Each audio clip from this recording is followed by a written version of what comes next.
Bonjour, merci beaucoup d'être là. Je vais parler maintenant de la relation des couples parce que c'est une grosse question aujourd'hui pour pas mal de personnes qui sont célibataires, qui sont divorcées. On voit bien un peu autour de nous. Il y a de plus en plus de divorces, des relations ouvertes, de nouvelles relations, de nouvelles façons de se relationner avec les autres. Tout fait partie de l'expérience humaine. L'humain, il est là pour expérimenter et il va aller jusqu'au bout de son imagination pour expérimenter tous les possibles en relation avec l'autre. Et c'est chouette en même temps parce que ça nous permet d'ouvrir un peu notre système de croyances par rapport à qu'est-ce que ça veut dire la relation. Moi, j'ai 39 ans et j'ai été formatée, comme les femmes de ma génération, à croire au prince charmant, à imaginer voilà les princes parfaits, ma vie de princesse. Voilà, j'étais programmée comme ça.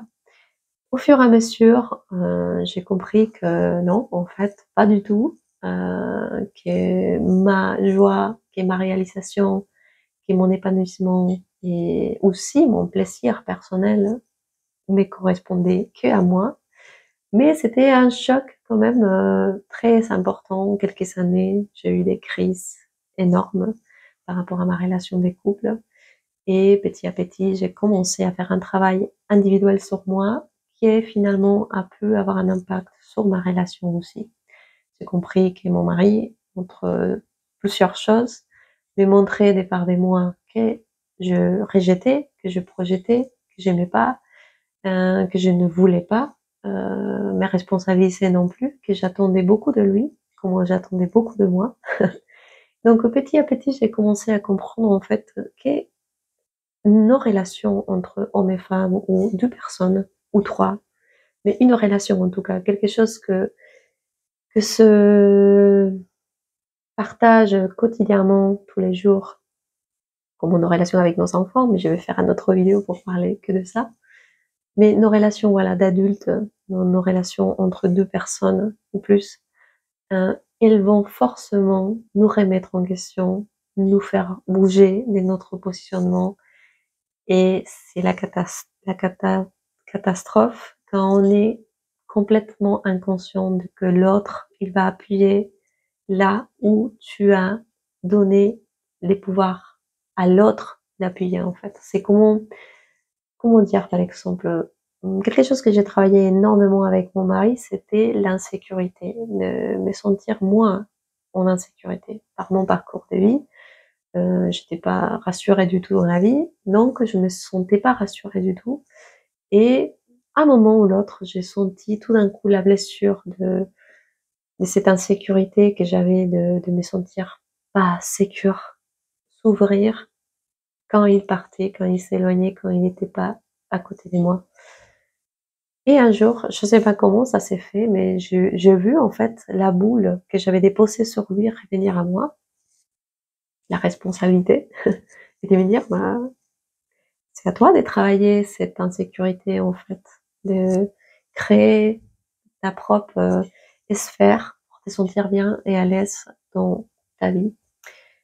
Et bon, c'était voilà, pas évident, mais je dis dans tout ce qu'on fait aujourd'hui, il faut souffler beaucoup des volontés, beaucoup d'amour, d'amour vers soi, et ça finit à un moment ou l'autre par lâcher en fait. Notre vieux conditionnement pourrait programmer son être, son corps, son monde inconscient. Il faut mettre en marche un mécanisme de répétition et de répétition jusqu'à ce que ça s'installe et on finit un jour par être, c'est ce qu'on voulait être un mois avant, ou des fois un an avant, ou 10 ans avant.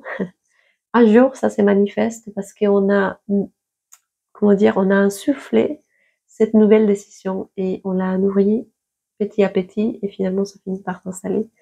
Rien va se faire comme ça. Il y a beaucoup de gens qui sont dans l'attente de la solution magique, de la méthode magique, de la thérapie magique, de gourous magiques, des chamans magiques, des soins de tambour magique. Non. J'aimerais bien vous dire qu'aujourd'hui, tout ce que vous allez réussir à maîtriser dans votre vie, ça va être parce que vous avez mis beaucoup de volonté, d'énergie, d'amour. Donc c'est ce que vous allez vouloir matérialiser dans votre vie. Ça va pas se faire d'un jour à l'autre, ça se fait pas comme ça. Il faut qu'on comprenne aussi ces schémas entre moi ici et maintenant, dans ma bulle, avec mon bruit mental, avec mon bruit émotionnel, avec mon bazar de partout, et comment je commence à sortir petit à petit, et comment je me sens maintenant que je sors un pied de mon état d'esprit chaotique.